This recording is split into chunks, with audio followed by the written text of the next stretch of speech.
Hi everyone, welcome back to Garden on the Moors. It's a gorgeous day at the end of May and it's now time to sort out this flower bed behind me and put some dahlias in. So yeah, hope you enjoy the video.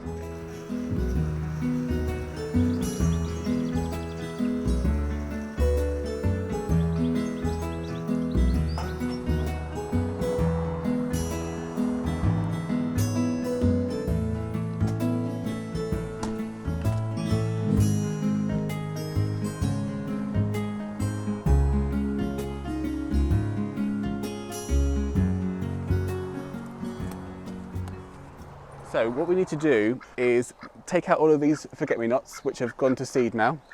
There's a few flowers left, but they're starting to look a bit raggedy and they've dropped their seeds, which is what I've been waiting for.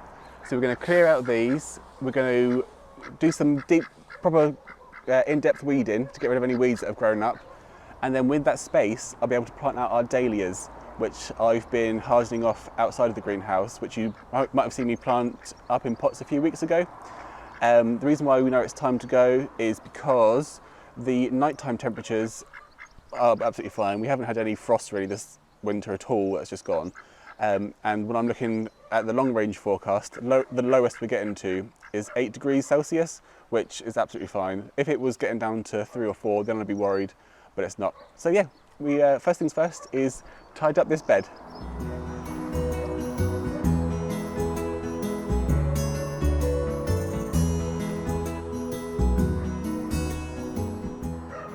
So these are the forget-me-nots with these gorgeous blue flowers.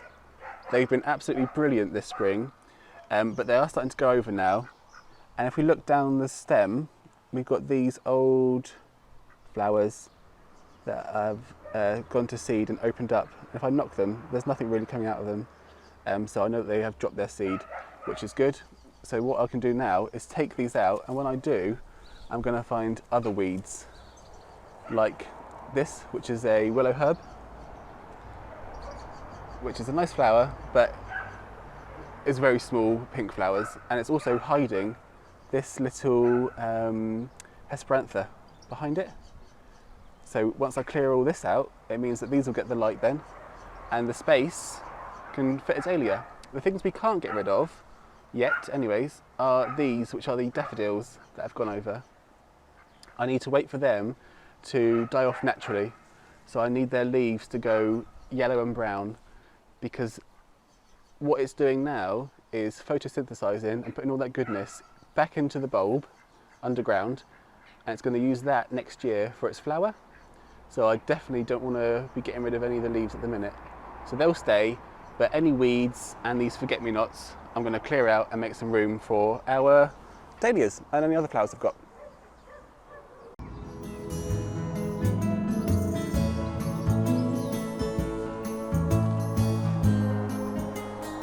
So I've got my gloves on because we have some baby stinging nettles and some thorny plants, so it's always good to have gloves on just in case for that.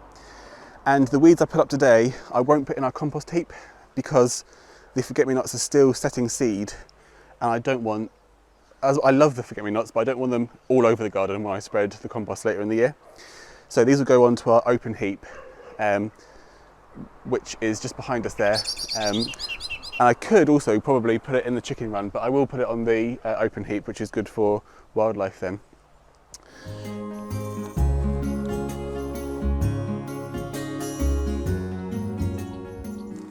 And you can see that we've got some dahlias here that have overwintered. So that's a really good sign, because they're just as good as the ones that I brought in really, which means that this is a good site. It was quite a mild winter, so I was expecting them to survive. But that's a really good sign. That means we've got loads more dahlias to come. And that just shows why it's important to get rid of all these weeds, so that the plants we do want are getting all the light and all the moisture as well that they need.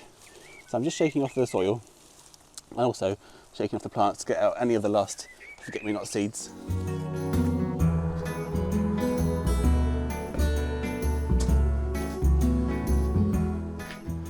So there we are. I think you'll agree it's looking much neater now that I've taken out the forget-me-nots and most of the weeds. There's always going to be a few left, but I'll just keep on top of it and pick out any others that I find. And what that means now is that we've got room for the dahlias. So I just need to figure out where I'm going to put them. Here's one of our dahlias. It's done really well in the greenhouse. And this is Kelvin Floodlight, one of our bright yellow ones. The only thing I need to do first before we plant it is get rid of this little stump. And we don't need it anymore. So what I'll do is just get my secateurs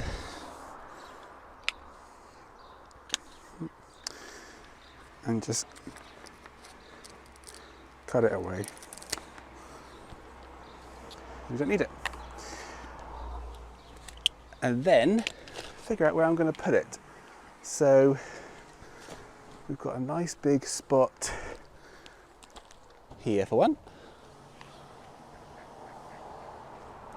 And we could have one here and possibly here. So those are my Kelvin floodlights. I've got one more actually, these big yellow ones, and that way they'll be dotted throughout the border. I'm going to try and put one back here, I think, hidden in there, somewhere like there. I think it'll be nice. I'm just gonna, and it's good to do it now because you can just move them around. So I'm going to actually put that more like there. And I've got my new Cafe au Lait Royale, which are the more pinky ones. And I'm going to put one of those just here, one just here, and the last one I'm going to put here. So now all I need to do is dig the hole and plant them in so that they're level, the soil's level then with how they are now.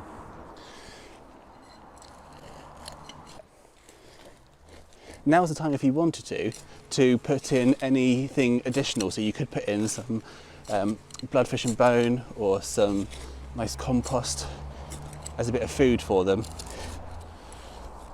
in the bottom of the hole for them to use throughout the year.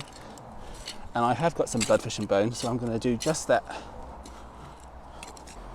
Just a little, scatter it in there, dig it in. I have a bit more than that actually.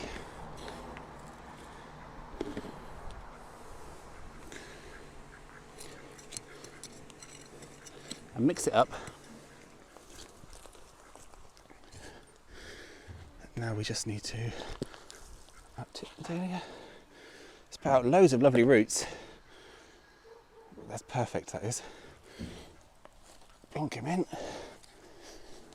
and make him feel comfortable.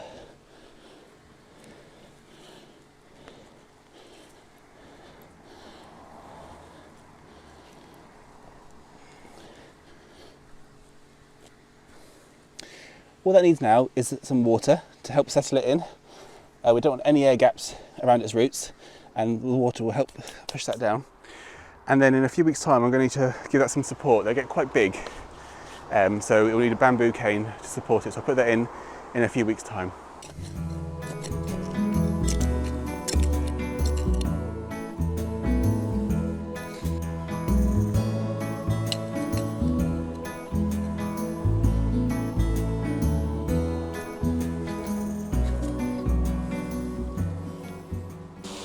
Even if it's rained, you should always water in the plants you've just planted, just to settle them in and make sure they've got the best start off.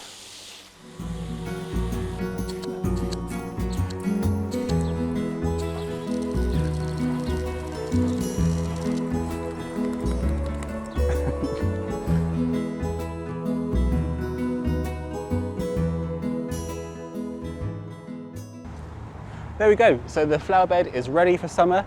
We've just got to wait for all these gorgeous flowers to flower, and then we'll be right away. And we've also got some space in case we do find any other plants in nurseries or whatever. So there we are. I hope you enjoyed the video. If you did, please give it a big thumbs up and subscribe for more, and we'll see you again next time. Cheers!